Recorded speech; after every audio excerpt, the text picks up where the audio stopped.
Right, welcome to BHH Live. It's only episode number 79. Take it away, on.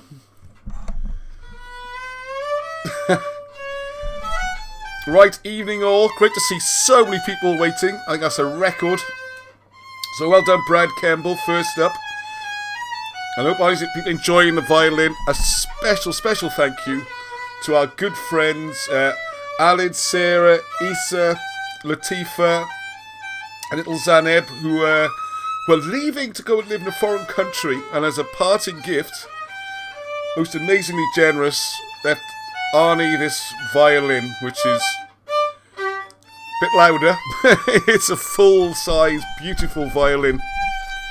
We've been wondering what to do about getting proper violin, and there we are. So, incredibly generous gift. And it'll go to good use. And I hope you can hear a difference in sound quality as well, that full sound. So well done, Arnie. He's recovered from his finger injury from basketball. Right, so evening all. Hello, Gary. Always there. Andrew Whelan. Hugh. Yep, Sunday evening, relaxing, bit of family fun. Right, so hang on, so we've got some Amelia, lots of stuff about the turbines. Yeah, I'll do a little bit more about that. But we don't make it too heavy on a Sunday evening. Hi, Ross and everyone. Re Nefertiti. Poster TT could be construed as a plural of Tito, n'est-ce pas? I don't know what a Tito is. A plural of a Tito. What I tend to think of with T is Welsh for you are. And because it's two, Dwi, God, you are the God. I don't know, that's why I say it, but what a Tito is. I've talked all over you, Arnie. Sorry, and you played so beautifully. Thank you very much, Arnie. And we are going to have more music tonight. We're going to have 2 more songs at least, maybe even 3. I would like to set it up with a Zoom link so people can join in, alright? Because it'll make this fun. It's a Sunday evening, isn't it? So hello, Taliesin Graham King, who's come all the way down from Nottingham. And I'm going to pass this little secret on here because... Oh, and it's Julian as well. Oh, Julian, I don't know if you travel down as well. Because it's going to come later into the programme. We're going to talk a little bit about dreaming. Oh, that's a bit unusual, isn't it? It's quite important to Welsh history, actually. I know it sounds bizarre. And I'm in touch with a druid. This is where I start panicking now, because I had a bit of a problem a few hours ago. When I was on the phone to Graham, my computer just blue screened. It just went... And then one of these errors, which normally takes hours and hours and hours, it says it's collecting data and reprocessing and all that kind of stuff. And takes forever. Arnie B, can you see the book I had yesterday, Battle of Camlan, the one I was reading the poem from? Battle of Camlan. Oh no, yeah, it is. No, it's not. You know the one. It must be in the living room, I think. Yeah, Camlan on it from my new druid friend. Oh no. You just hate it when that happens. I might have to play a recording otherwise because I was reading the poems before. Yeah, thank you all the comments, Arnie. Yeah, he really is getting the hang of that violin, and it sounds so much better with a nice violin. The other one was like, I don't know, 40 quid or something, and it's a junior size. So fair play. He's getting the hang of it. Right, up to volume 11. Thank you, Johnny Nigma, Keith McLaren. Oh, so many good people on board tonight. It's great. Right, so what I do is say, but the dreaming is a process. Yeah, I'm going to talk about dreaming. Just a little bit. So Graham's come all the way down. He's watching this from his mobile home camper van thing. I'm not sure who's with him. Tara, I think. And he's going to be sleeping there overnight on a site that we're going to visit tomorrow. In the freezing cold. And one of the reasons you have to go in the winter to look at the Welsh historical sites, or any sites in the Northern Hemisphere, I just know Wales better, is that you get the ferns and the vegetation in the middle of winter. That all dies down a bit. So have I lost the book? Yes. Brilliant. I think I might have put it in that bag because I was taking it out to read again today to learn. Don't you just hate when you lose your poem? Yeah, it happens all the time, doesn't it? Oh dear. Well, if anyone's... what I'm going to do tonight as well is a lot of new people. The channel's grown really fast. Loads of new members. A lot thanks to Martin Leaker, so thank you for that. So I'm going to do a little roundup and say a little bit about what this whole hidden history thing's about. A bit about Wilson and Blackett, stuff like that. And I think it's about time we do these things every now and again. Because I know with the channel we're looking at lots of other subjects. They are all related and they do all come back together, okay? So bear with me on that one a little bit. Alright, Tito and TT, a little bit like... Is the one? Yes, I think it is. I'm going to work out if it's Yes. My page mark's written. Well done. How did you find that? In your other computer bag. That was in my computer bag. I was right. Oh yeah, get the other books that were in with it if you could, please. I'll just bring the bag here. So I've got lots to show. Another thank you I want to give to John Griffith, Mayor of John Powell. I'm John Griffith, who sent me stuff. John Powell, Mayor of Cowbridge. Calm down, Ross. Relax. Let's relax. Sunday evening, Mayor of Brecon gave me a load of books, second-hand books, and there's some absolute beauties in there which I've been really enjoying. Here's one.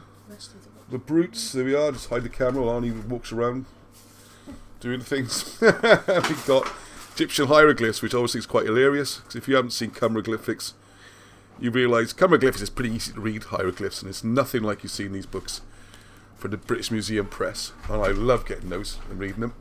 Right, anyway, that's not... let's go back to... Wow, look at all the current viewers, brilliant. Right, what else is in the show tonight? So I'm going to do a little bit of Wilson and Blackett. They've got some vintage footage, which I think most people who are regular Wilson and Blackett have probably seen it before. I'm going to put it up again as a premiere, probably tomorrow night. I think we've all seen it, but let's watch it again anyway and watch it together. And if I do it as a premiere, it means we can do live comments and talk about it. And hopefully be back on with Martin later in the week. Martin Leakey's online. Hiya, Mart. Thank you very much. What else we got on tonight? The druid thing.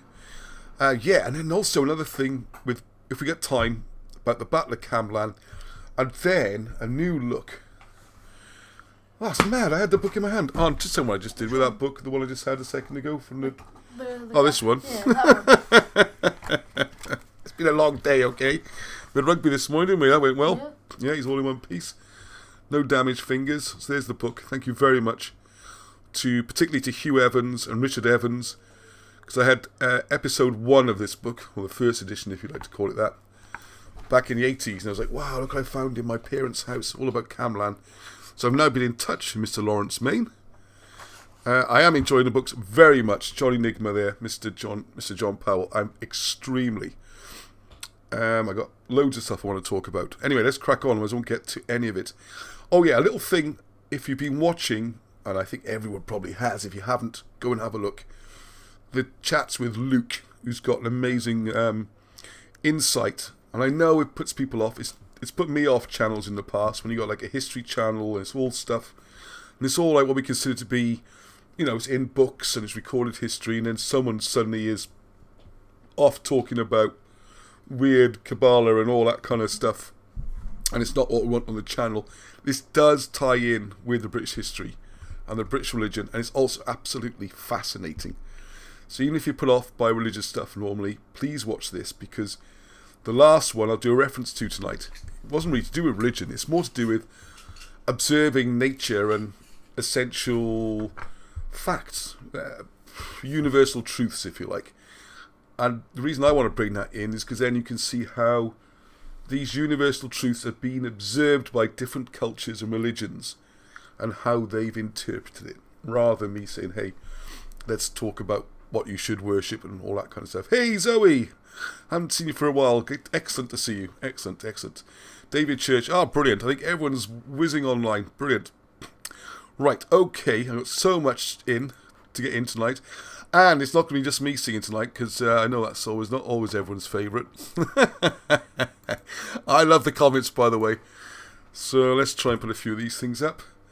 So there you go. So we're going to do a roundup. Yeah, I'm going to do that. Not as much news as usual, because all the news revolves around the wind turbines, and I don't want to drag everyone down. So we're going to do a little bit of wind turbines, a little bit of something a bit more cheerful, right? A bit of Wilson and Blackett, a bit of singing. Right, so here's my top comments from, I should say 78 actually, from last week's live. Should we say 78? Our top comments. Hi Arnie, got the music ready, got the music ready. Everyone likes Arnie's music. And he wasn't around and he had an injured finger last week from basketball. Here we go. Oh no, I made it back in time for Ross singing. So you're all going to get my singing this week.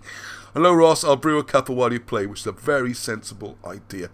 So when I start reaching for the guitar, that's your chance to get yourself a beer, glass of wine, cup of tea, whatever, okay? But I am going to have some help tonight. Okay. Yeah, big news. Thank you, everybody. Just past 3,000 subscribers. A big jump after being on Martin's channel. And also, 250,000 views, which just blows my mind. I know Martin does this on a weekend, but it's taken 2 years to get to that number of views, alright? So, okay. Yeah, everyone's loving Luke's stuff. Pardon? About 30 seconds. 30-second lag? Yes, I don't know what. Oh, no. No, I left that to you to set it up. I was setting up OBS. Okay. See, shifting the blame. I'm blaming his fault. On me now. Yeah, well, if it's your fault, you're going to tell us your fault, isn't it?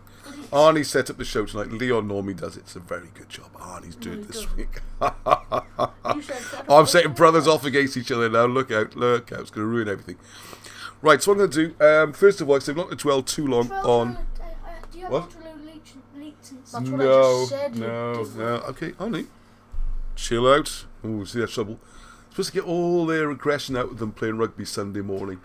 And they come back, these little angels, just exuding love and good spirit to each other. Doesn't always work. They're pretty good, don't they? Right, so I'm just going to say now, I'm sure you've been following the... I'm going to spend a few minutes on this. The, what do you call them, the wind turbines, the fact that I know in Wales, if you look at Wales Vision 2040, it's a government document that's been sneaked out. I haven't met anybody yet who hasn't heard of it, apart from me or from Martin Hutchinson, who's doing a great job, is showing us that almost all the Welsh uplands, and even some of the coastal areas, got an example to show you, are going to be just full of wind turbines. Either wind turbines, what do they call them, sun things, photovoltaic cells, what do they call them, solar farms, or I call them log factories, because it's not tree planting, it's not forests, it's just putting up horrible wood to grow quickly so you can either burn it in the power stations or grind it up with resin and glue to make horrible bits of wooden things which you can't recycle or anything. So there you go, so there's my letter to... Right, this is my letter to Matthew, one of my video emails.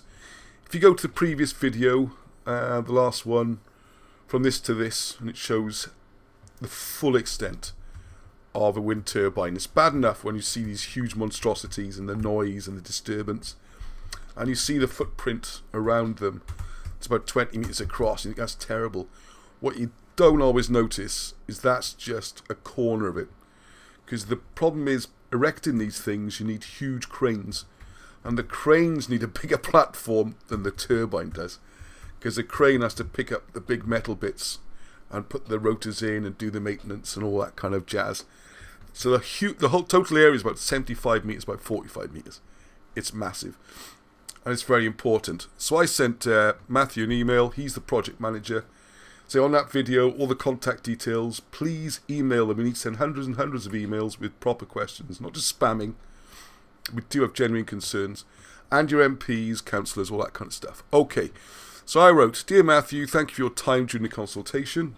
I went to the consultation, which went on for about 10 days. Hardly publicised.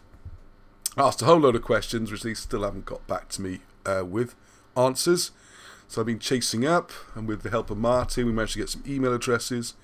So thank you for your time during the consultation. I have sent you some emails that do not seem to have got through to you. He just hasn't replied. So please could you provide me the contact details for the archaeologist? Because apparently they've done a walkthrough, they've checked the sites. So the one I'm most interested in is St. Kenneth Common. It's near where I live, and it's also where the star map is. All with mounds and little rock cairns and stuff, which represent the whole of see, flat Earth, what do you call it, the firmament, or the universe, or whatever. The night sky that we can see, alright? However that's defined. And there's a particular archaeologist who's been doing what they call a desktop survey, i.e. sits there, does some Google searches, has a look on a map and goes, yeah, it's fine. So we want to walk him through, get him on site for a meeting. But we need the contact details for the specific archaeologist rather than the company or whatever. That you said was in charge of the research on the site that you kindly offered to send me when we met. Please always be polite with these people. It's very, very important. Always be reasonable and be polite. And you'll get further down the road. And if ever something has to be brought up in court, you don't feel embarrassed. So, please also send me a map showing where the access roads and the platforms of the cranes will be, and how large they will be. Looking forward to your hopefully prompt reply. I spelled hopefully wrong. Oops. Ross Broadstock, that's me, local resident. Alright, so there's his email address at the top. He's making it public, he's the front of this. It's not his personal address anyway. There's the phone number at the bottom, mobile number, so you can get in touch, chase him up. Right to his reply, many thanks for your email. Apologies for the slow reply, any inconvenience caused. So he's been very polite. I am to respond in early course, however. Anyway, we've had a high number of inquiries at present. The layout of the site is at the early consultation stage, and the detailed design, including access tracks and crane pads, will be available once the final design comes forward in 2022. So, most of the devastation is going to be, as you might have seen in the video as well, it's the tracks, as they call them, which are great big roads, at least 25 feet or 8 meters across, and these huge pads which are tens of square meters and thousands of tons of concrete. They won't tell us where they're going to be until after the final design. The word final to me means they ain't going to change again after that. So the cultural heritage advisor is Headland Archaeology, so we're now chasing Headland Archaeology to find who rather than the company. Okay, so that's his last Wednesday. When did he send that one to me? 13/14. I replied. So as it says at the top there, I replied the same day anyway. I can't remember, it doesn't really matter. Same day. Dear Matthew, thank you for your reply and for explaining the situation. Can you explain what the process will be once the final design is available? The access roads and crane pads will have a larger overall footprint than the turbines themselves, and I'm sure that you will agree that it is important that they are also included as part of the assessment and consultation process. I.e., you can't just chuck them in and tell us afterwards. It's shocking. There we go. Right, when we met, you also mentioned sending me the contact details of the senior archaeologist from Headland that will be overseeing the assessment. This would be very welcome if you could send them through, please. Best regards, Ross, and no reply. I think I've had my one reply, and that's it. So what's that, 4 or 5 days ago? I know it doesn't sound very long, and he's probably got lots of emails, but the total consultation period is about a week and a half. So please, we need everyone, if you're watching this, at least send one email, eh? How about that for a deal? Everyone's busy. Everyone's got other things they want to be doing. Either send one email to, like I said, the addresses. I'll copy them on this description. Or one written letter. It'd be nice. You know, type it or write it. Always better to have something physical. Very hard to ignore. Although you do get a trail from an email. So if you just do, it's 2. Let's be greedy, all right? There's by the time this video, judging on the last few weeks, 800-900 people should watch this. If everyone sends, plus quite often there's 4 or 5 watching a screen. It's 800 or 900 screens a week. So we do 2 each. That could be 4,000 emails, okay? We got to let them know there's some opposition. This is going to happen, and it's all going to be gone. Do I sing Big Yellow Taxi again, Arnie? Am I going to send my... Oh, yeah. Alright. Arnie's, there we are. He's not listening on that one. Because he's on the lag, so he's getting things 30 seconds late. Right, so we do have free energy. We just need... Jane of Torquay. Oh, Torquay, that's my out of the spiritual home. I'll go there as often as we could. Yeah, a lot of negative comments about that. Why did the zebra cross the road due to the zebra crossing? Druid's crossing. Oh. What's that? There's something on your shirt. Yeah, look at that. Hey, what? That's from you, is it? I love falling for that. No, What do you mean? No, that's on my shirt. My jumper. Oh, I might be something on my jumper, yes. Well, I'm going to do my protest song. Oh, I'll do one for this. Right, grab yourself a drink. Because in the show, that we can actually sometimes fight back on this, alright? And I'll give this as an example here, where, no, not to do my song again, I might just sing it without the guitar. You can see, thick thorn roundabout revamp, altered to avoid Bronze Age burial mounds. So some good news, alright? This is in, I think it's Norfolk, I think. I'll put the link later on the description. And they actually, Norwich, that's right, yeah, Norwich. So they've redesigned this road so it avoids the burial mound. The road's still there, okay? It's not like you change everything, but at least it's a chance. So there you go. What are you laughing at? I'm being stitched up here and I can't see the comments. Like, I got you. Oh, Martin. Oh, it's Griff. I just realised making mayhem is Griff. Yes. It's the in-joke there. But yes, you did. Yeah, I'm going to sing a quick verse here. The problem is, I didn't print off my my chords. Oh, God, I don't have the chords here. I'm going to have to sing without the guitar because I can't remember the chords. But the reason I will put this on here, there's a picture. And I'm just going to sing this one line out of the song, right? Because you know the Joni Mitchell song. So then it always seemed a bit where just don't know what it's got till it's gone. So it's like, as I've reworded it, so I'm going to do a video for this. I'm going to do some filming tomorrow of some wind turbines and some other stuff. And do a music video and try and get that out there, alright? With some other people singing and music. So if you want to be on that, you are very, very welcome. And we'll do a Zoom. I'd like to record lots of different people just playing a guitar or singing a verse. I'll send you the words. And it'll just be cool. It'll have a lot of impact. And this one, see if anyone recognises this, because I know someone who does, is Mr. John Powell. Because on the left, you can see the most fantastic display of that stone in Brecon Museum. Well worth a visit. Because in the verse I say, dig up all the stones, put them in a stone museum, and then make pretty sure the people never ever get to see them. So why does it always seem to be we just don't know what it got till it's gone? Destroy paradise, put up a wind turbine. So why I say, ooh, thank you, ooh, up. Yes, thank you, Marcel. Right, now we'll have a little chat about this, because if you haven't done much of the history side of it before, maybe you just come over from Martin's channel. This is called the Llewell Stone, or Llewell Stone. It was found up in a field near Brecon, and I think it's, I always like to say 40 shillings, 40 pieces of silver, but I think it was £40. This was bought by the British Museum back in, I don't know, whatever, in it, 1850s or something. And this, if you look, just check out the work on this stone. It's absolutely brilliant. And one of the theories that Wilson and Blackett mention is that this seems to represent the little man here. Trying to work this out. Could be something to do with Colburn writing, the old British writing system.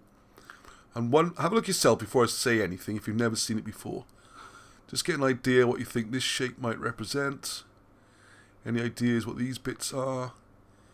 And then this, maybe that's a person. I think that's, there's two eyes and nose.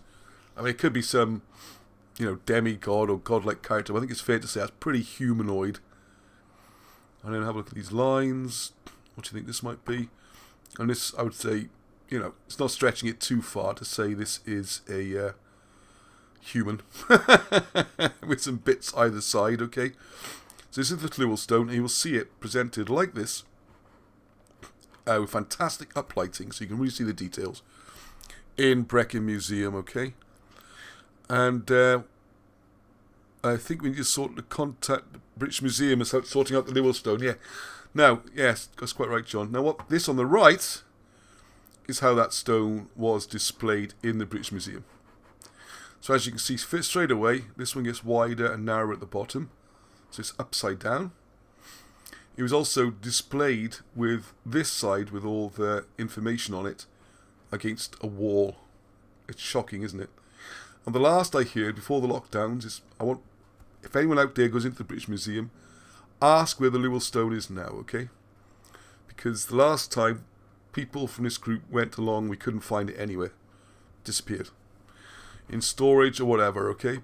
So what they did was they put it upside down and with the plain side showing, not the graphics. I know, isn't it shocking? And this is why, that's why I put the verse line of the song in. They take away the stones, put them in a stone museum, and then make damn sure that people never ever get to see them. I am not exaggerating when I say that. So what we're going to do, a little bit of research together, right? This wasn't planned, but they are. Most of the best things in life aren't planned, are they? And I will show you, so you can share again with me. Alright. So let's just try Llewell Stone, see what happens, shall we? No, that's what we're going to do. I want to go to, let's try Wikipedia first of all. Clearwell stone. Ooh. Have they spent it with 2 L's? Clearwell stone, perhaps.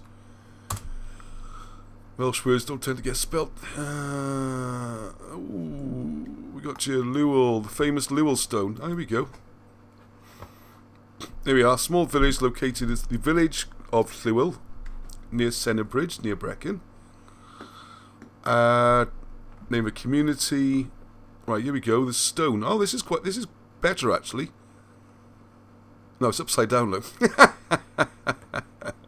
you see the man now standing on his head? Look. And there's the stick. And I would say to you, if we go back to the picture we were looking at. Oh, you can actually. Yeah, see the idea here, Wilson and Blackett says, this represents the migration perhaps. And that this, come on mouse, this could represent the pyramid. Okay. And then we've got a journey across the seas. Possibly, oh, excuse me, picked up a bit of a sneeze. Oh, excuse me, right, and there does tend to be a couple of crosses here. So those crosses could be the Christian message, perhaps, crossing the seas, coming to a hilly place. I know, there's quite a lot of hills in Wales, maybe that's part of it. Oh, dear. I think I'm an allergic reaction to something. So I didn't have a cold earlier or anything like that. Okay, anyway. So maybe this is Wales, the hills. Excuse me. Gosh, sorry, what time to do that? Maybe even the Brecon beacons. It was found in Brecon after all, yeah? Alright, so I have to just zip back quickly now. Sorry. Okay, so it's Clearwell stone. So first of all, I quote Ogham, right? There's another thing which is probably incorrect. Because it'll be, there's old British writing, which is called Colburn. And these line markings on the edge, they seem to be annotations to it. There's a whole, I don't know, this old Ogham thing, this all Irish, is because nothing can be British, right? And particularly not Welsh. If there's any markings, it could be writing, it must be foreign. So for some reason, right in the middle of the heart of Wales, we got Irish writing. Go work that out, go figure. And it actually ties in with Colburn, and we worked it out. But anyway, there you go. That's for another story. So we are. So Lewis Price was at Pentrapoith Farm. But it's an Australian stone, hence upside down. Yeah, on the stone, not the viewers. Be careful, Ross. My first slip disc was caused by sneezing. Oh my goodness. Well, I tried to avoid it. So there's no, it's not there anymore. We are in like 1878. The Clearwell stone was acquired by the British Museum. It's on display. It was on display. The inscription, which can be read using Colburn, so you can translate that properly, which Wilson and Blackett have done. And thank goodness there's a copy, which is the one which is now in Brecon as a replica. But again, they've shown the wrong side there, haven't they? Okay, then what I was going to show, see if I can find the British... Anyway, if you go to the British Museum website, this is just described as a geometric design, okay? They don't talk at all about possible meanings, and also it's upside down, as you can see, even on this Wikipedia thing. Shocking, isn't it? Shocking, shocking, shocking. So that's the kind of thing we're up against. So, it's a bit, so for you, I say, if you are new to all this, this is the kind of when we talk about hidden history, some of these things seem to be being deliberately hidden, which is a bit unpleasant in some ways. Right, okay. Oh, yeah. This is... sorry, you have to excuse me a second, because I haven't put the page up, look. This one is a great article. And I'd really like, please, can anyone get hold of this gentleman who is called... Don't copy here, just... Come on, let me copy this. Hang on a sec.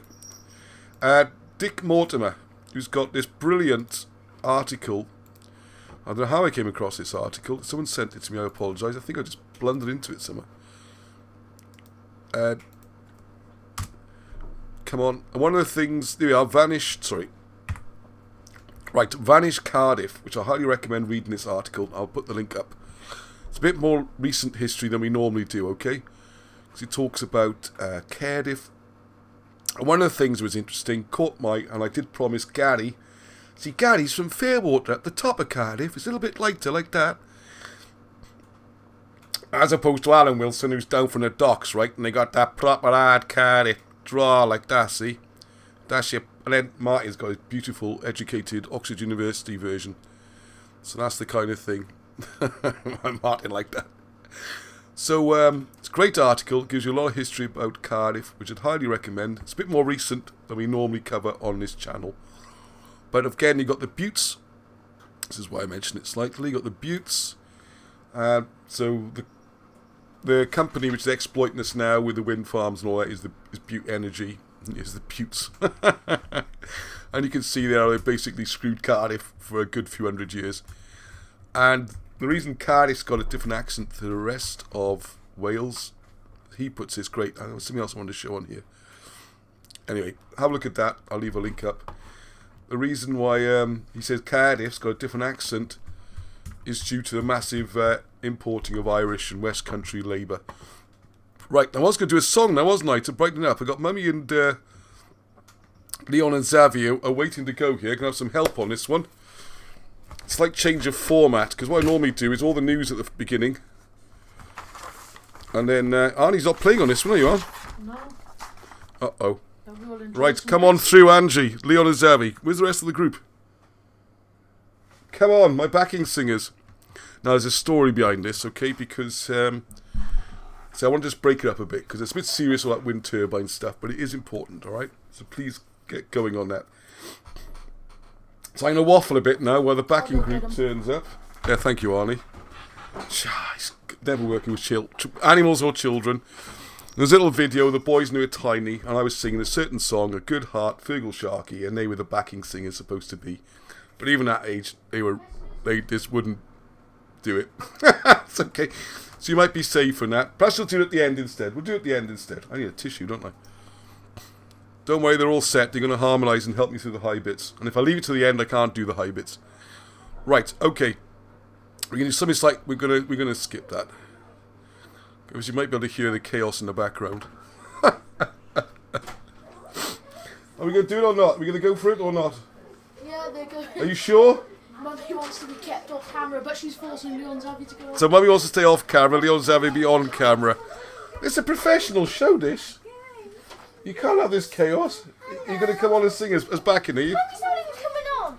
Alright, hang on, let's just change this a second so that we can see what... Oh dear, honestly, this was meant to be just a quick little thing, you know, I just drop it in there. Hang on a second.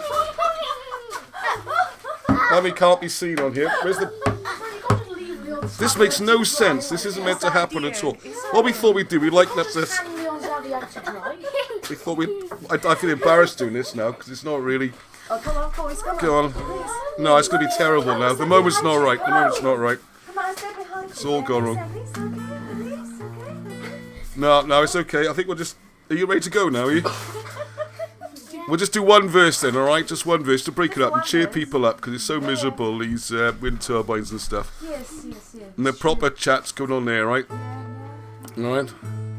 I hear a lot of stories, I suppose... Oh, that doesn't sound right, does it? We're not in tune here. Has someone untuned my guitar? No. Really? Alright. I hear a lot of stories, suppose they could be true. All about love, it can do for you. High is the risk of striking out, the risk of getting hurt. Still, I have so much to learn. You ready? Well, I know, 'cause I think about it all the time. I know that real love is hard to find. And this guitar's out shooting a good heart these days is hard to find. True love, lasting kind. Good heart these days is hard to find. Please be gentle with this heart of mine. Alright, that's enough of that anyway. There you go. Thank you very much, thank you very much. Dreadful. Absolute rubbish. No, I don't have something on my shirt. No, I do not have something on my shirt. Rubbish, right. Anyone's tuned on for the first time will never tune on again. Absolutely disaster. Right, there we go. Ancient is belting it out. Right, there we go. Right, let's go back to the... right. Okay, now in this, right, okay. Like I said, I don't know if I already mentioned it, because I'm all over the place now. Are we having a... I am going to, we got official complaints, are we? No, will we be having a Christmas? We'll be having a Christmas special. Oh, yeah, we'll have to have a Christmas special. Christmas songs, some Welsh songs, all that kind of stuff. And we'll do some, people liked it. No, they didn't. Taking a mickey now. But thank you anyway. But what I want to do, though, I'm serious about this. We will do a Christmas show, absolutely certainty. But I'm going to be opening up, not just me slaughtering things, we're going to open up the Zoom. And if you can be on the show, I will send you the link and it will get you on and you do the thing. Which reminds me, probably next week now, Luke's going to be doing a live question and answer where you're able to ask your questions about all that mystery stuff he's been showing and everything. Right, does anyone know what this book is? Right, okay. Now, what I want to do this week is I'm going to show a little bit of video, a little bit of vintage Wilson and Blackett. I did say I'd do a summary first, right? This isn't going to make any sense otherwise. Okay. Right, if you're new to this, what we have is this version of history that we've been presented in school, which I think most people are aware is, you know, suspect at the very best. And history is a political tool. So we've been taught a version of history which keeps everyone happy and suits the narrative. Keeps the people in power, keeps the royalty on the throne, whatever. I avoid the politics. Now, Welsh history in particular has been battered, but also, even more so, which people don't realise, is also English and Scottish and Irish history. The English don't even know they've got a history that's been written out. It's sadder in a way than the Welsh history, because there's always great kings going all the way back to 1600 BC, and they're just gone, forgotten. They were taken out of history. So, as I always say, when we got back to the 1980s, and this British history was clinging on by its fingernails at the top of a long, long, long drop down into the cliffs. It was clinging on by its fingertips, and then Wilson and Blackett came along and basically saved it, all right? They got the old historical records out. They put them back together. It's not new, the stuff they come up with. Oh, I just gave away the name of the book, so there you go. You won't find that name of the book. That's the book. That's the name you'll see on Wikipedia, okay? Well, I'll come through. I will find the book in a second. Because someone asked me, I'm not sure, was it John Griffith? Someone asked me, this book they mentioned looks very important. Can we get a copy? All right? Well, I'll show you, yes, we can, and how we track it down, all right? So come to that second. What I'm going to do is show a little clip of Wilson and Blackett. And how they did some of their work, because the first bit, 4 minutes I'm going to show, in case you're interested, and I'll show the whole film, Oh, I can hear it, that seems. Let me know what it sounds when it comes through on, because normally I can't hear it, which is what causes me problems sometimes. When the lag. Yeah, the lag and everything is. The time is 6:16. I'm usually going to pause a second, because this was when Wilson and Blackett actually made it to BBC News, all right? And it was, God, when was this? 1980s something? Mid-80s? And they ran it, as she just said, 6:16 p.m., okay? So it was running on the news. This is going to be a big, big story. And then, by the evening news, they dropped it and never seen again on the BBC. Obviously, someone higher up found out we don't want this stuff going out there. And the BBC suppresses this, which is... And I will tell you now, all the work that I've done over the last few years, and everybody else involved in this project, and all the books, everything else, this one little clip on the Beeb lasting 2.5 minutes has had more impact. That's how powerful the TVs are. About 2.5 minutes on the BBC, almost 30 years ago, say 25 years ago, has had more impact than everything. This is still remembered. A lot of people don't think anything is real until they see it on the telly. Bizarre, isn't it? So watch this. It is a very important short clip. And then we go into the bit more. In common with most historians, the two men believe that Arthur was an authentic king of Britain who gave rise to the legends of Camelot, the Sword and the Stone, Guinevere, and the Knights of the Round Table. Laurie Mayer reports. The apparent proof that King Arthur was man, not myth, Sorry, this is the old house in Cardiff, okay? is kept at the bottom of a garden in Cardiff. This ancient sword-shaped stone inscribed Rex Artorius, King Arthur, comes from what's claimed to be the legendary king's last resting place. The stone is said to have arrived by boat up the Owenny River near Bridgend 1400 years ago. In their lifelong quest for the real King Arthur, amateur historians Alan Wilson and Baron Blackett have put their interpretation on ancient manuscripts. An impeccably authentic manuscript of the year 822 tells of the body of a very important man with a stone being brought up this estuary. This is the secret burial of Arthur. The delivery of Arthur's body upriver was, so the story goes, kept secret because his son was too young to succeed him. According to Wilson and Blackett, this is the very cave where the body was temporarily buried. They point to signs of a square-cut grave hewn by hand from the rock. They claim the local church provides evidence of Arthur's family links with the area. Burial stones they regard as vital clues in their historical detective work. And this is the stone of Paul, son of Myrick, a brother of King Arthur. At Ogmore Castle, just down the road, they cite another stone actually naming a King Arthmail, which they translate as Arthur. Wilson and Blackett have now filled several volumes with their exhaustive fieldwork and research, a mass of evidence from so many sources that even academics find it hard to contradict. This bleak hillside, 1,000 feet up, marks the end of their quest. In a church they describe as the Westminster Abbey of the Dark Ages. Wilson and Blackett claim it's cost them their homes, their jobs, and £100,000 to find this spot and say with confidence that here lies King Arthur. Well, this short film concerns a portion, a part of research that's been ongoing for 18 years. It's not arcane, difficult research in that it's difficult to get access to the sources. What we want to show first is that the sources on which this research is based are abundant. We're talking about King Arthur, and what we're going to show very briefly is that King Arthur was two people. One, a person around 350 to 400 AD, and the other is 6th century descendant Arthur II of around 503 to 579 AD. In other words, King Arthur of legend is two separate people, one fighting the Romans, one fighting the Saxons and the Angles 200 years later.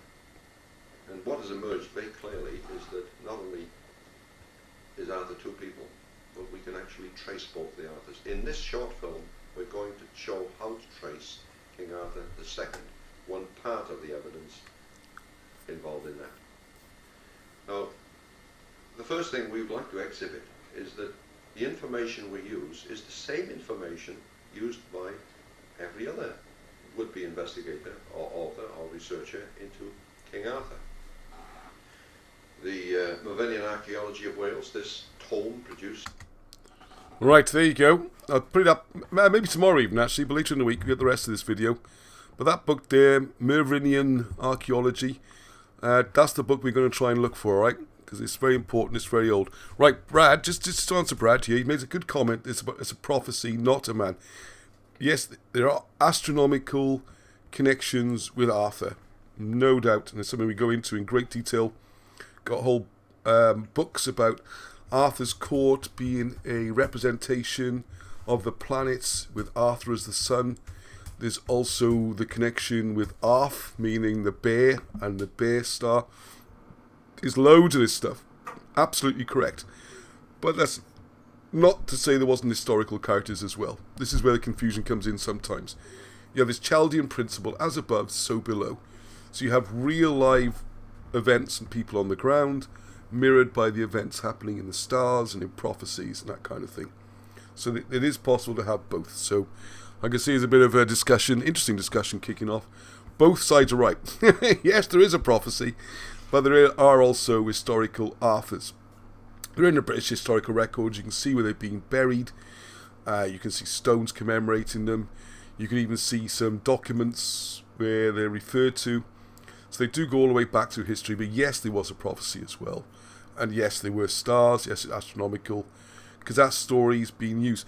And one of the ways I always think about it is if I'm doing a analogy, and I say there was, let's think of a name, I don't know, King Basil. And I say King Basil's in his court, and he's got these knights, and they come up with all these names. And you're like, Who's King Basil? Where's this idea come from? It's, it doesn't work to pick something completely random. You need the most historical person of your time. That gives you the best analogy to use.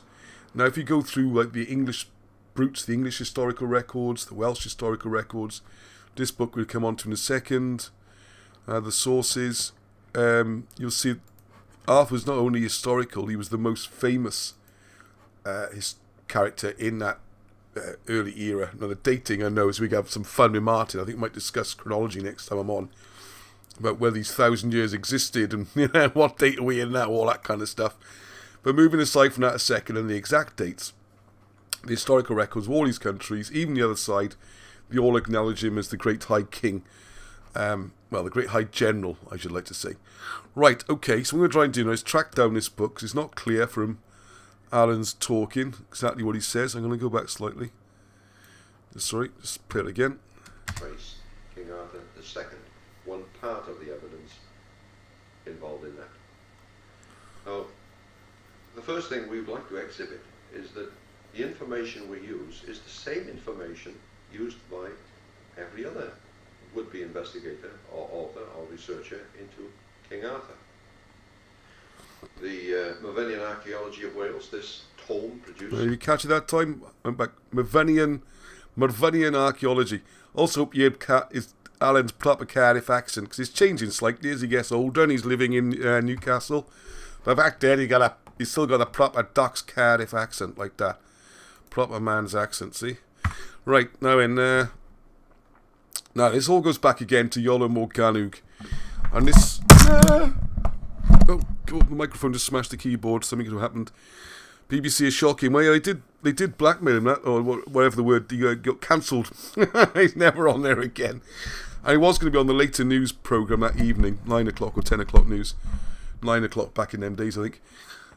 He got bumped by another story. As, I think, is it Alan himself who says it? It was a picture of Sarah Ferguson's bum getting on a helicopter. That's one way of putting it, isn't it? Alright, so here we go. Possibly the most maligned and famous character in all this is Iolo Morgannwg. His bardic name, that is. I should always try and remember his proper name. Hang on, it is here. He's born at Penn Edward Williams. Of course it's Edward Williams, I knew that, yeah. Right, Edward Williams. Now the always thing here, that emerged after his death, he'd forged several manuscripts. Notably the third. Now why would he forge these triads to release after he's died? None of it makes any sense.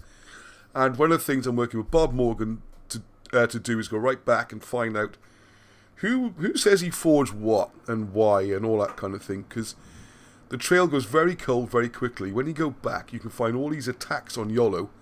He was a forger, he was a drug addict, he was whatever, all these terrible things they said about him. But you can't actually find those accusations. What you find is the debate about him. So people refer him back to what? We can't find the original source for this attack. So what happened was, as you'll see in a second, Fair Play Wiki actually does quite a good job. If you get past the bit about, he's supposed to be a forger and all this kind of stuff, there's some good information in here.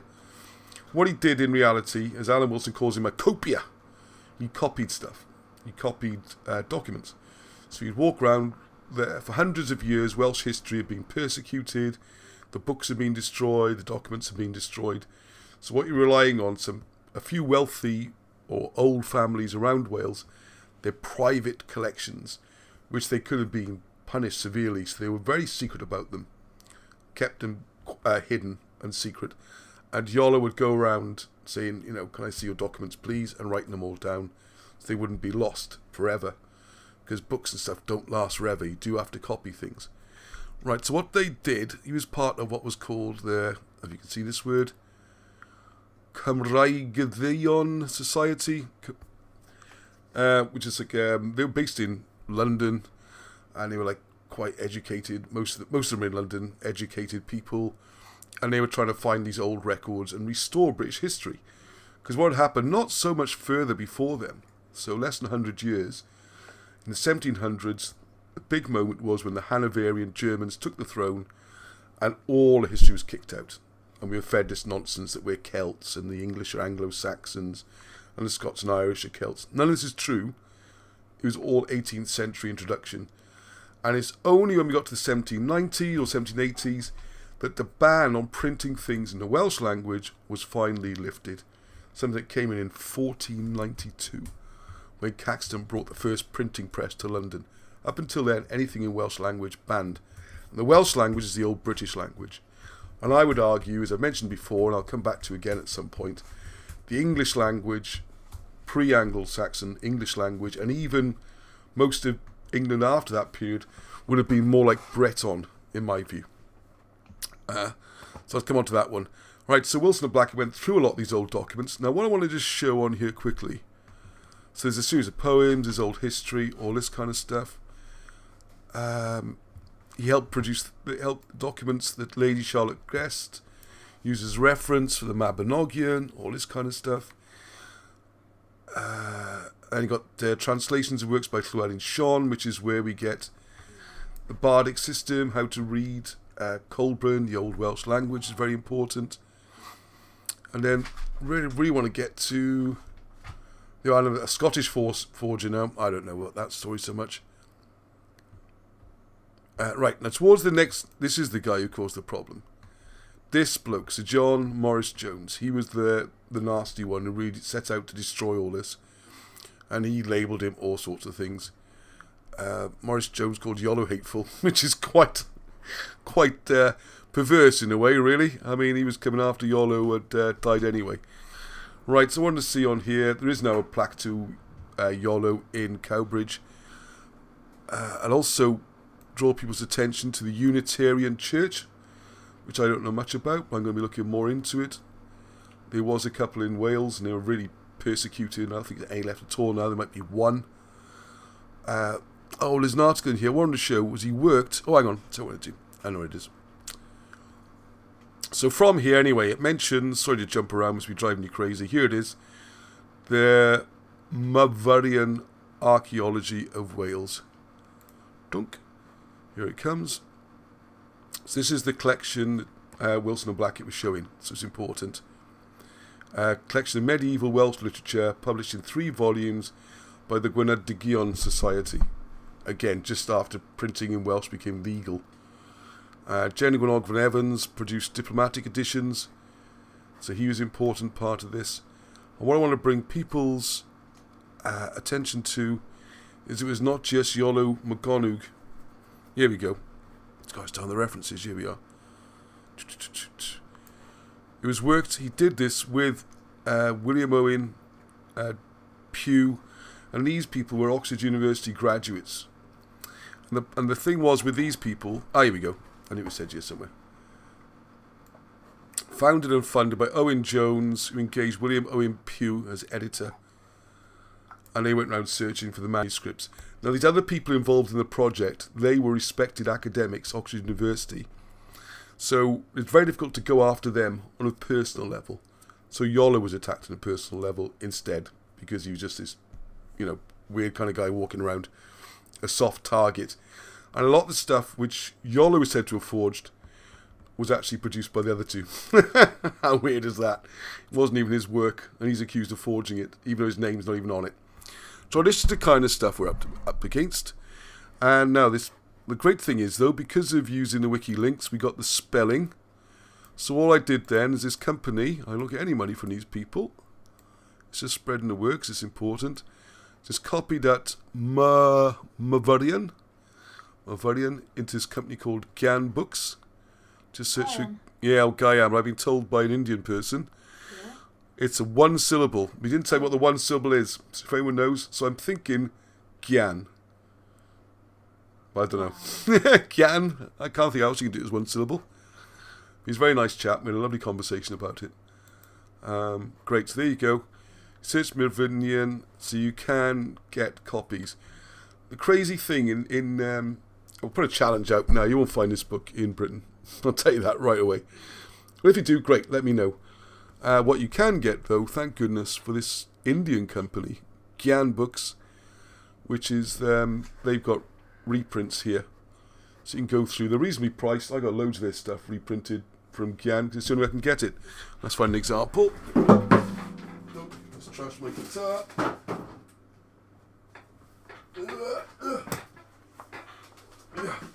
Here's a few books. Like I got these dictionaries. People ask me which dictionaries do I use. These are my favourites. These are from Gyan. Dictionary of the Welsh Language, published 1803 originally. 2 volumes, and they're really big. Oh, quite heavy. And they ship from India. They don't take long to turn up. So I reckon this company's great. Here's another one. They tend to have this kind of distinctive style, which I kind of like. It's sort of got this aged look about it. So here's some old, really old, well, the oldest British stuff. You won't get it from places like, British Library or British printers, anything like that. Here's another great book which I highly recommend. This is, hang on. This is Thomas Jones, funny enough, he's involved in that project. Alright, so we've got all these old documents, and they reproduce them. It's a really nice job, good quality. And I'd highly recommend them. And that gives you a lot of the source material then that Wilson and Blackett used. And what you'll find as well then is that a lot of the stuff which, again, Wilson and Blackett are accused of forging and making up, you can go back and back and back and find the original documents, and you can see they haven't made up anything. All they've done is re-expose us to information which was buried for a long time, just wasn't available. And how they did it, I don't know. I mean, it's just, you think, no, I mean, for me and other researchers in the group, there's a lot of us, it's a growing number, which is great. We can, order this from India, and sure enough, wait a couple of weeks, there's the book. Wilson and Blackett were having to just trawl around these old bookshops, and just, like back when Cardiff, for example, had loads of really good independent bookshops, and you could go around and find old second-hand books. I mean, even here and wide, places like that, it's becoming more and more and more difficult. We can't see you, Ross. You can see me again now. Sorry about that. We can't see it, Ross. Oh. Right, tell you what. Okay, thanks for letting me know. My producer not paying attention again. He's watching something about how to drive cars fast. I thought you meant to, what's it called? Right, okay. I'll show you again. So here's some of the books. I'm not sure what you can't see. It just says, this is the idea of a Gyan book. Alright. Yeah, why can't you see me now? What's going on? Oh, the lag's enormous, isn't it? It's such a huge lag, I can't tell. Okay. So they come back of hardback, softback, leather bound, all that kind of thing.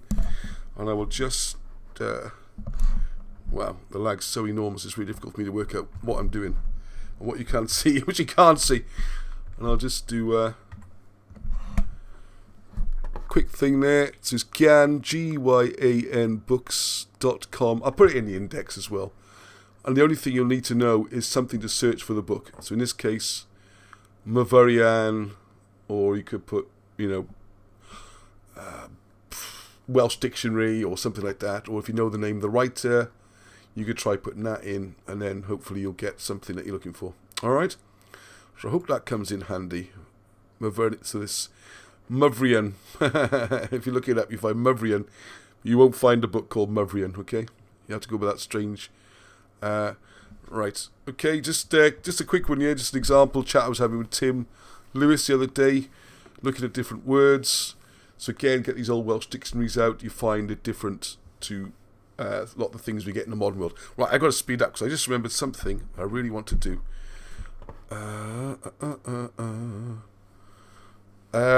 Oh gosh, hang on. Oh, I've already got the time already. I know, I should stay up later, shouldn't I? But school tomorrow morning, and I'm going to be up super early to climb up a mountain.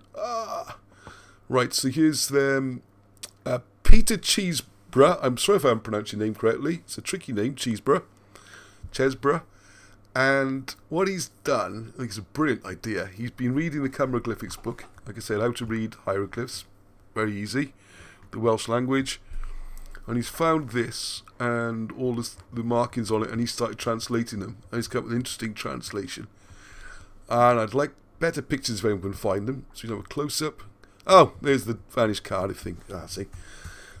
Just when I was putting the last bits of the presentation together, the thing crashed. It blue screened on me. I thought I was going to have no presentation because I have to wing the whole show. sometimes they're the best shows, mine, but I didn't really, I had so much prepared. I didn't want to do that this week. Alright, so we're going to have a chance to read all this, and I'm going to have a go at that as well. Okay, so well done, Peter. I love it when people have read the book, they have a go, they get in touch, and I'll try and do more on his translation of this ancient piece. Good stuff, eh? There's Dick Mortimer.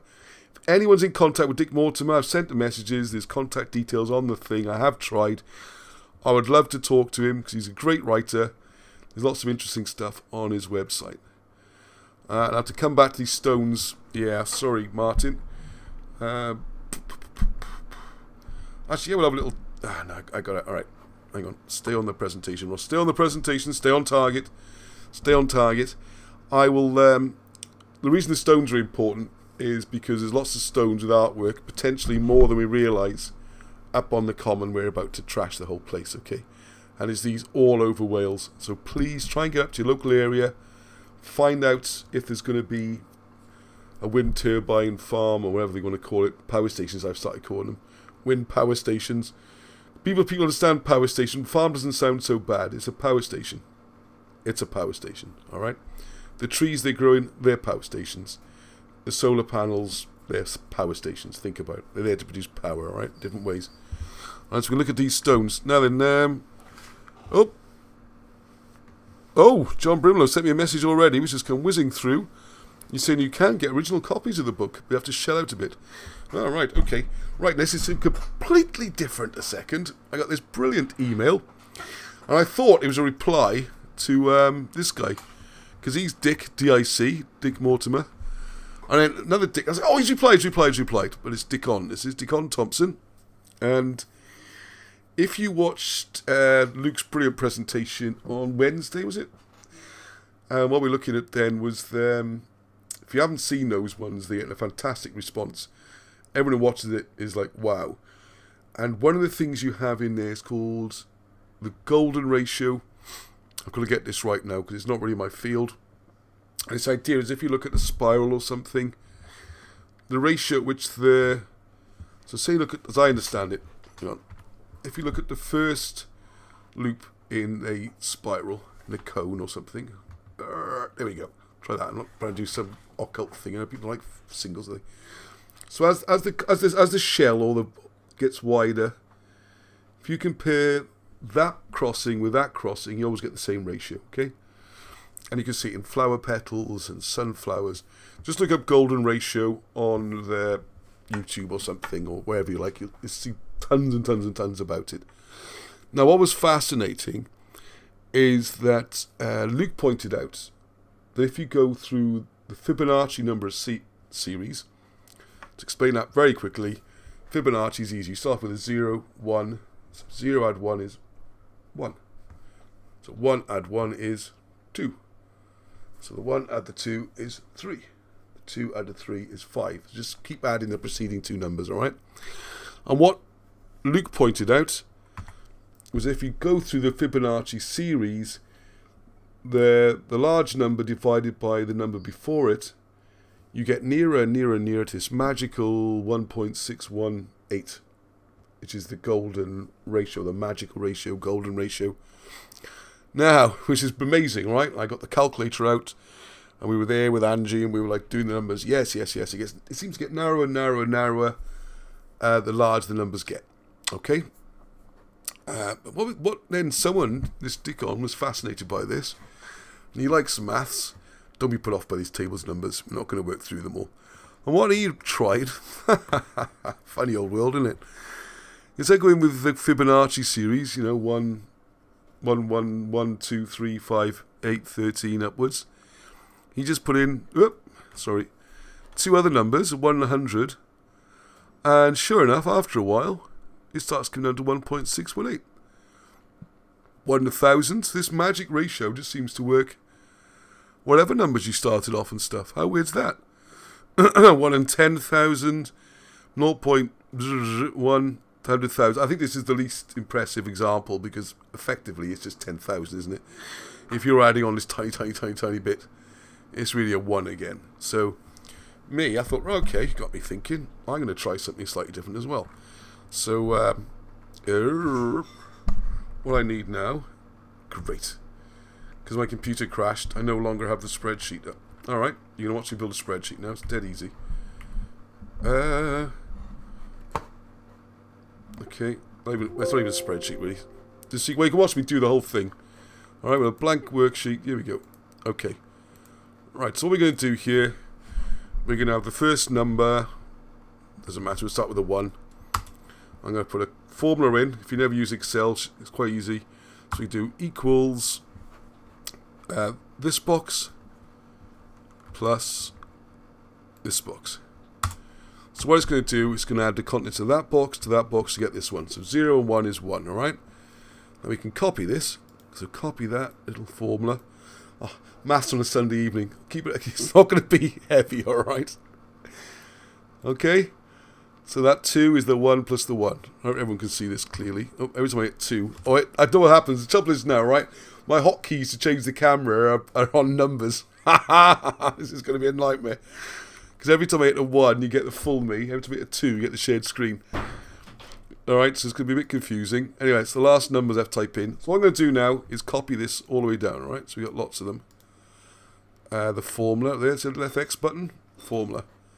So what you got now is a Fibonacci series. Okay? Really easy, alright? Every number just makes sense. So what we're going to do now, we're looking at that golden ratio, or magic ratio. So let's make that box a bit bigger. And all I'm going to do is equals. What we're going to do, yeah, we'll do the current number divided by the number before it. Alright? Dead easy. Alright, 1 over 1 is 1. I'm just going to copy that. Can you still see me? Yes, you can, I think. Copy this. I'll just do the next one. There we go. So 2 divided by 1 gives 2. Alright? Easy, isn't it? So 3 divided by 2 is 1.5. So I'll put a few more in. Speed it up a bit. There we go. You see we get nearer and nearer. We're already there. This is supposed to be very close. This one, 1.61818181818. This is like the... Actually, it doesn't need to be quite so big. Let's move this a bit. I could probably make everything a bit bigger, couldn't I? Would help. Yeah, that's a bit better, isn't it? Alright, so you can see us getting to this magic number, 1.6181818. Now, so once you've done this spreadsheet, you can put whatever you like in here, okay? So let's just fill this in. Oh, okay, copy that. Oh, the function, there it is. Alright, so the 618, stays pretty much the same, okay? Now, check this out. What I thought was weird, just think of 2 random numbers here. So I was going to put in, I don't know, 5. What's the secret of the universe and everything? 42. So I put that in. And look at that. Within a few steps. It's 618. How weird's that? And yeah, so thank you very much for putting me on to that with that email. Who was it again? Sorry, Dickon. Thank you, Dickon. Because it's not just numbers in one in them. You can try it with any number. I mean, I'll put a few more in, but I mean, you know, the point's made really. You can do it yourself. So I put in there, I know, what should we have? I can't use 1s and 2s to change the camera angle, isn't it? Alright, 67 and 483 and then with 2 to make sure you can still see me. Here we are, within a few numbers, it's 1.618. How weird is that? There's something to impress your friends with. I don't know how you'd impress them. What sort of friends would be impressed? But I was impressed. I thought, wow, I didn't expect that. Okay, so I was... right, I've actually managed to get through... My goodness, I never ever finish early. What's happened? Oh, and I jumped all the bits about the stones and everything, didn't I? Oh, no, I tell you what it is, because I haven't done the poem. There's loads of things I promised to do I haven't done. So I'm going to do, to remind myself, I'm going to put the caption back up at the beginning of the presentation. Because I know what it is. Normally I put everything on slides, so I get through everything. But because, like I said, the computer crashed, that never happened. Right, okay, I only really came here for the math. Thank you, Johnny. You can find every square root with just a rule and compass. Wow, okay. Was that Brad? Thank you, Brad. I'll have to do more of that. Anyway, don't know. Can work out where the first branch starts in a tree with a Fibonacci series and a ruler and compass. Ah, see, sketches, wherever you are, you've now got me interested. I want to hear more about that. Fingers and toes, distance between joints is all 1 to 1.618. Alright, so this, there we go. I don't know, this golden ratio. I have heard of it in the past. And I did do, my degree was in the Master's Stats department. I did A-levels and stuff, and I'm sure most had come up, but it didn't seem interesting at the time. Right, what I'm going to do now, I'm going to say a little bit, I know I was going to talk about, wasn't it? Yeah, because I've been loving this book. So I recommend, but I'm not sure how you get hold of it. So what I'm going to do, I have spoken to the author, Lawrence Main, who's a druid and a real character. And you can find him on YouTube and stuff, but hold your fire just yet, because we're in touch. We had a chat, gone brilliantly well. Oh, dreams, that was it. And I'm going to talk to him, because he's got a different view on a lot of the stuff. Now, what originally drew my attention, Hugh Evans, probably 6 months ago, told me about this guy, and wanted me to go up there with him and meet him and see Camlan and all this kind of stuff. But it was a bad time for me at the time, and I wasn't ready to go. And I didn't realise, I didn't know what was going on. So Hugh's got a head start on me. And Richard Evans also knows him up there. And they've been there, they're well ahead of me, okay, on this. So I'm catching up. And we're talking. And we seem to find some sort of, some sort of bond or something. So that's quite interesting. So hopefully I got there very soon. And I want to do an interview and talk more to him and stuff. Now, if you didn't watch last week's... was it 2 weeks ago? I think it must have been last week's. What he does in here, is his account of the King Arthur we're most interested in is King Arthur II. There's about 5 King Arthurs at least in the British royal family. The one where all the stories of round tables and all this kind of stuff, that's King Arthur II, who's based in Glamorgan and Gwent. And he was the High General more than anything. Oh, what's going on? I'll just tell you. Oh, okay, the links come through. Thank you. Oh, right, okay. If I was clever now, I could try and lift that. I don't know if I can try and do this. This is when you need a producer who can actually access everything. Yay! Ah, there you go. Yes. Maybe say like you should like sing the song called like Dreams, like Dream. Yeah, I don't know why they just told me I should sing Dreams. Yeah, I should have thought of that, shouldn't I? When I want you. I love that song. Yeah, I used to sing that one for Mummy, I think. So there you go. Probably where Mummy's got the idea from. In my arms when I need you, all your charms, wherever I want you, all I gotta do, dream. I can dream so fine, taste your lips of wine. Oh, he's laughing anytime, night or day. Only trouble is, gee whiz, dreaming my life away. Right, anyway, enough of that rubbish. Right, Mavinian, this apparently if you follow this link. Oh, 8 books have got it. Aha! Now, this could be a trap here. I've fallen for this before. And I'll show you. Because I think, buy British, support 8 books, second-hand bookshops, all that kind of thing. Everything I'm in favour of. Alright. So here it is. It looks like all that. Seller image. Oh, that could be an original use. £268. Okay, £268, fair enough. But all this stuff, they sell in Abe. What they do, they go and order it from Gian. And Gian send it. And he basically chuck another tenner to Abe Books. So if you want to support Abe Books and give him an extra $5 or $10 on top of what Gian says, do that. This one's coming from America. Good luck getting that one. Phew, that would be a big thing, wouldn't it? Hey, so getting back to this book. Thank you for the suggestion. No, it is original. There you go. If you want the original one. That does look like the original. Fair play. A few £100, it's yours. I won't be bidding because I like to get these because I can scribble on them and write my notes on them and not feel guilty about destroying some old thing. Right, so what he did in here, he actually mentions Wilson and Blackett. He's read the books, and he also agrees with their location of Camlan, although he says they're right now before Wilson and Blackett. Fine, I don't know, to me, I mean, you know, I'm a big Wilson and Blackett fan, and what they do is, you know, I support their work, and I'm producing their work, and I'm going to be seeing them again soon. But it's not, well, being first is not really their big claim. It's making it available to people and showing people what's out there is the big thing. I mean, this stuff has been talked about hundreds of years ago. None of us are first. Anyway, so I remember contacting Blackett and Wilson in the late 1980s to congratulate them upon recognising our Camland, because he lives there, in their book Arturius Rex.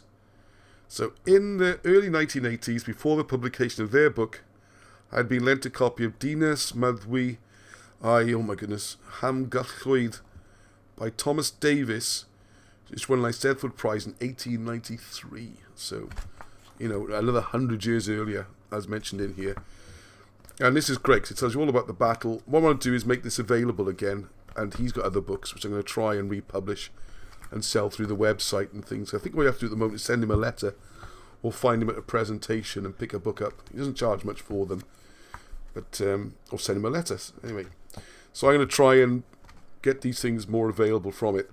Now, one of the things I've been reading at the back is he gets a lot of his history, I know it sounds bonkers the first time you hear it, from dreaming. But then he backs it up with other things, and he is an Oxford graduate, and it's not as crazy as it first sounds. So I'm in a difficult situation here. A lot of these things, like psychic archaeology, get it right, archaeoastronomy, dreams, druids, sort of flat earth stuff you get on, I know a lot of people from Martin's channel interested in that. As soon as you mention any of these things, people use them as a big stick to beat you.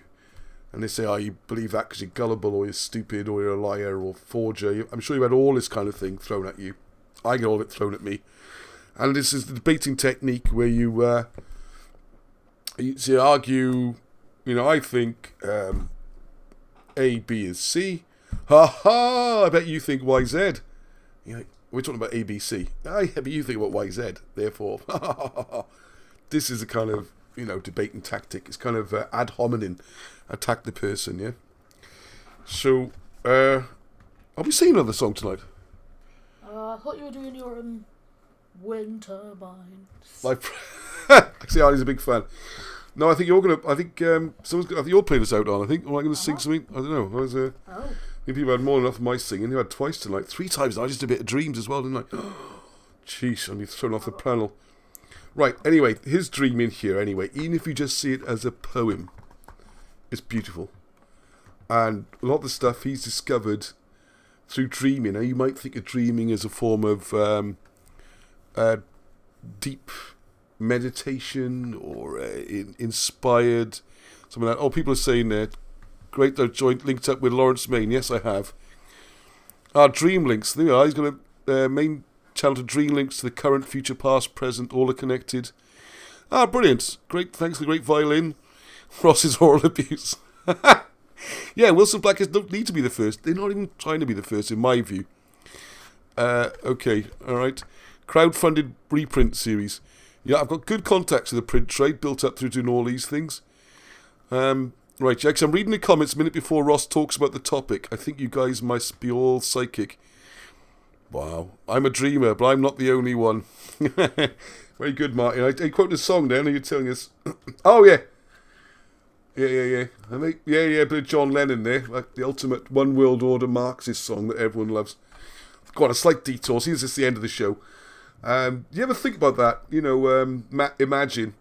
That was funny. My dad used to teach at Lewis Girls' School in Blackwood, Pengham. They got really, really good accents over there. It's sort of Gwent accents, a bit different. Well, it's Glamorgan, but it's different around here. And they came up, they did a new, fantastic school choir. And they said, "Oh, Mr. Broadstock, you seen our new, do you know Margin?" I think, "What? Do you know Margin? Margin." And my dad was like, "Margin? Yeah, Margin, you must know it. It's really famous. Margin." Yeah, John Lennon sang it. And it's like, Margin, imagine. So this album was great. Anyway, I listened to it endlessly. So if you look at it, it's a One World Order song. Imagine, there's no heaven, there's no hell, nothing to live or die for, there's no countries. It's all gone. It's just, I'm a dreamer. And I'll just throw that in, because most people's used to be favourite song. It's always in the top 10. And the lyrics are actually... Hang on. This is like getting rid of religions, we're getting rid of countries, we're getting rid of anything to live or die for, Brotherhood of Man. Anyway, that's just my personal views on it.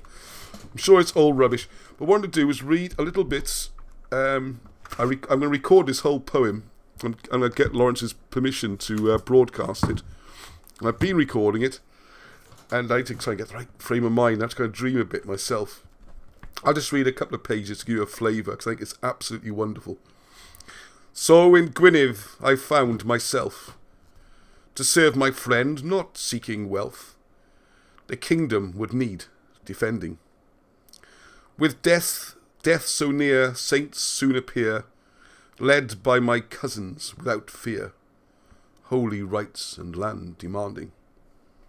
Maelgwn said, remember, Illtyd, come back to that, all saints do not by God abide. Let us test their undertaking. Dervel, your cousin, to Dicho, on our border has settled so. A visit there let's be paying. We ride south to Maddwy's valley, shaped like a womb in a belly, land most sacred to the goddess. Mouth or Corridwen her name be, to Decho's nature we must see, he will have to prove his goodness. We had been to school together, and Decho's elder brother was one of Illtyd's boys, Samson. But he came here with young Tegvith, a pagan, unloved by Illtyd, now becoming a fair maiden. If a false Roman Maelgwn found, to Decho would flee from our hounds, if the goddess he knew to serve. White horses would on mountains feed, and wild beasts would help meet his needs. Wild stags and wolf we did observe. Plough Dol Cairo's livestock, Maelgwn stuck fast upon a rock, until the saint released our king. For privilege of sanctuary, a maid enjoying liberty, in church where they God's praises sing, to be for 100 ages, as recorded upon the pages. My memory was of the maid, pretty Tegveth, niece of Arthur, daughter of Amun and Anna, for whom a dowry would be paid. It's awesome, right? It's awesome, awesome, awesome. It's like a long poem, the whole story. Great. And it's, I don't know, it's got me rethinking a lot of the Arthurian stuff. A lot of it's quite different to what Wilson and Blackett say. A lot of it ties in. One big bone of contention which got me really thinking I want to share was, put me off a bit. I annoyed in myself. I'm just disappointed. Don't get annoyed. Don't get angry. Stay cool. Share the love. People disagree. It's fine, right? Don't give yourself a hard time either. But one of them, when Hugh, of course, when Hugh was suggesting one up there, you said, "Oh, this is where Arthur's buried." I'm like, he's not buried. I know. You see. So doing it again. I think I do know. we got a pretty good up on Money the Gear and the research, some of which we'll be following up tomorrow to exactly pinpoint the spot where we think we've nailed down where he's buried. And also you've got the little cave in the woods in Coed Muster where his body was temporarily buried while his son became old enough not to be vulnerable. If the death of his father was known, the country would get run over. So all those sites are done, and we've been using various means to establish the final resting place. So I'm like, if he says he's buried up there, I'm immediately thinking no, right? I read the book again, read his details. You've got to be open-minded in here. And what he actually says, and the other one, Chris Barber, right? Journey to Avalon. Now, you've seen my review. Go into the videos, you'll find a review. Was it The Real Arthur? No Need to Argue, I think I called it. Where he puts Arthur's going to Bardsey Island, okay? The place of the apples and the bards and all this. Where all the old druids and things used to go to die. There's thousands of them buried up there. So Arthur went there. I'm like, well, that doesn't tie in either.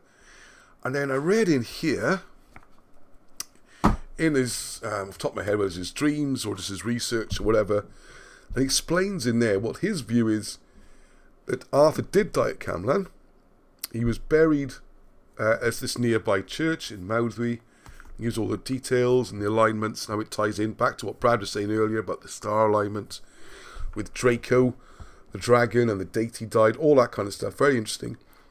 And a little bit of trivia about that church I'll bring in next week was that but the body wasn't kept there because Illtyd, who he says is great, as I said in the poem I just read out that clip, which is a randomly chosen clip, but serendipity what it is, so it works great for what I'm talking about, is that Illtyd is Illtyd, it's Illtyd, Illtyd, he brings ill tidings, and he has him portrayed in his book as a very, well, evil, I guess you call him, pushing the Roman faith, abusing the children in the school and beating them, and generally dreadful character.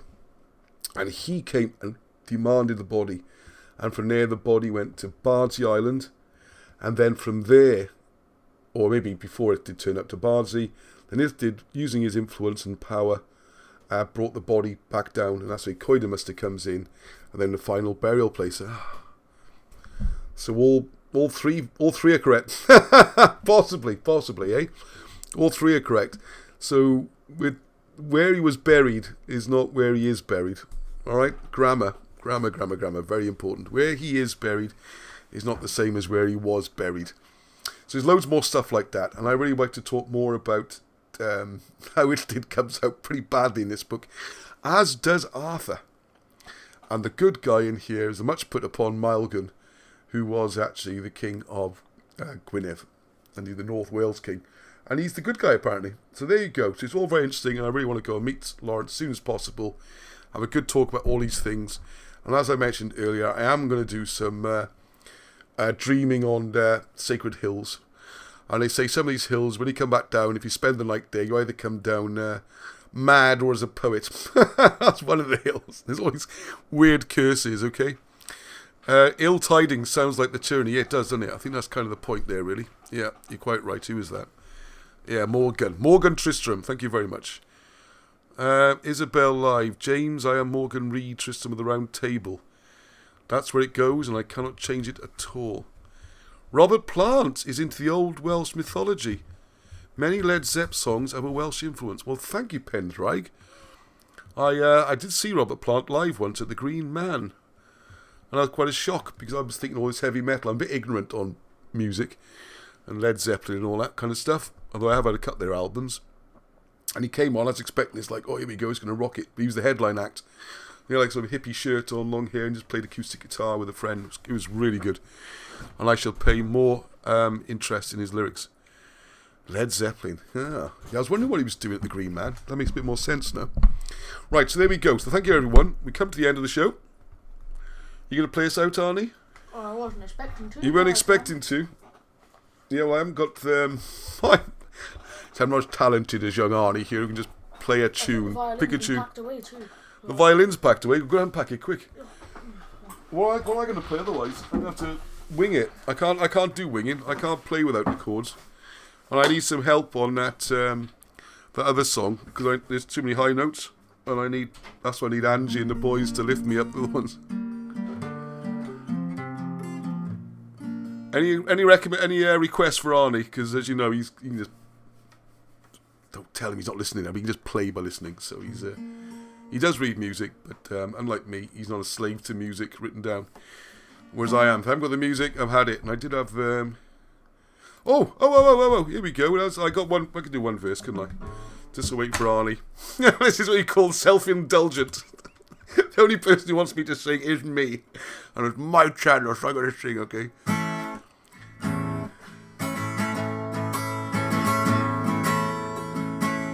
Alright, I get the rhythm. They destroyed paradise, put up a wind turbine with a big fat cake. Oh, I'm completely the wrong key. Concrete and a power station. Oh, I'm too tired after an hour of talking. They destroyed paradise, put up a wind turbine. Big fat cables, concrete and a power station. Right, okay, over to the pro. I'm going to go now. What should I play? Any requests for Arnie? Something old folksy? Robert Plant's late son, not sad to hear, was Carrick Pendragon Plant. I had no idea. Status Quo done okay with 3 chords. Yeah, thank you. Yeah. I can start playing more Status Quo. Status Quo next week. Do a bit of that. Now I want to play Led Zeppelin. They use loads of chords and special notes.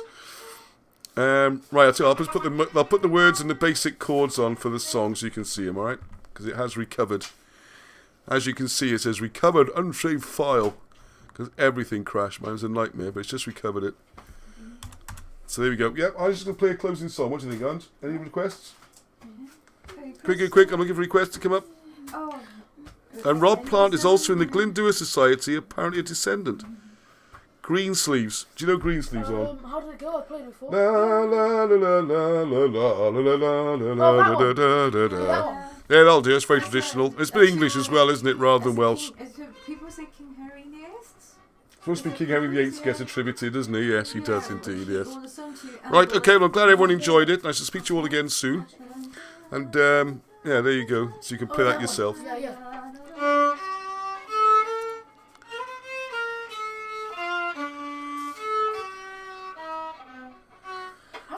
You haven't played for a long time. Go on, just play something class. Oh, play the tango. I played that start show. The tango? No, you can play the tango. Yeah, he played tango. Alright, okay, well, I'll say goodbye to some people. Right, thank you, Arnie. Yeah, go on, you play that one. I'll play a new piece. Alright, come on in. Alright. It's a bit of a shambles this week, isn't it? Oops, sorry. Press the wrong button. Right, thanks. Good night to everybody. Oh, any of you lot play the Cruth? Thank you for the reminder. I am going to get a Cruth. I found a Cruth maker. Cruith or Cruth. I meant to get it for Christmas time, so shh on that one.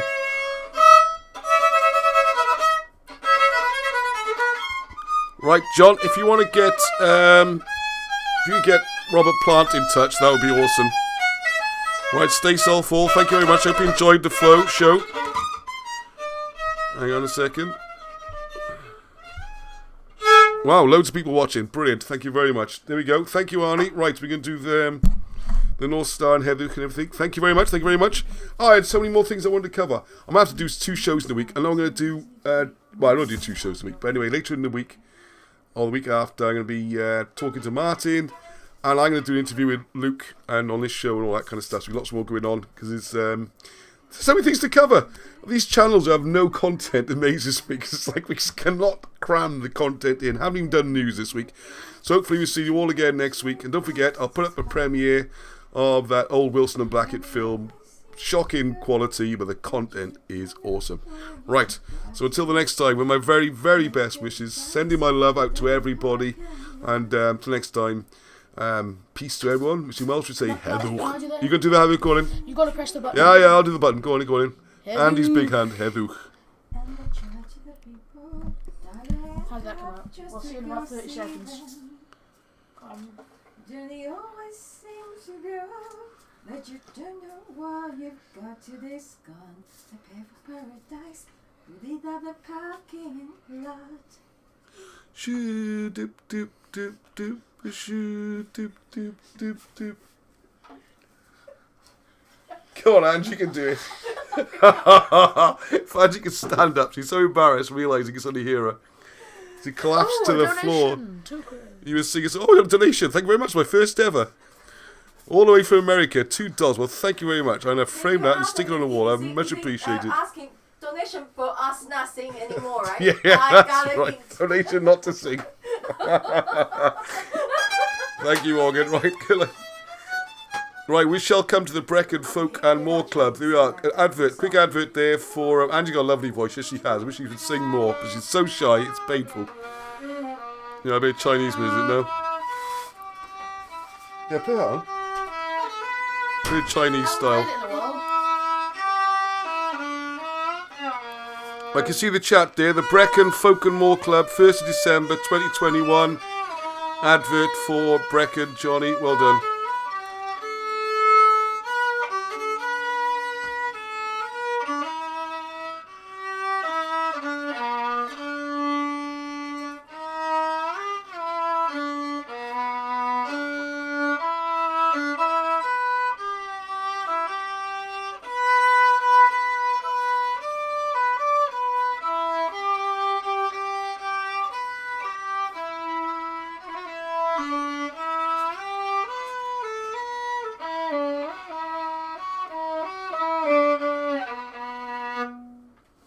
Thank you all. Referee, good night now. I'm unplugging the microphone. No star up. See you next time.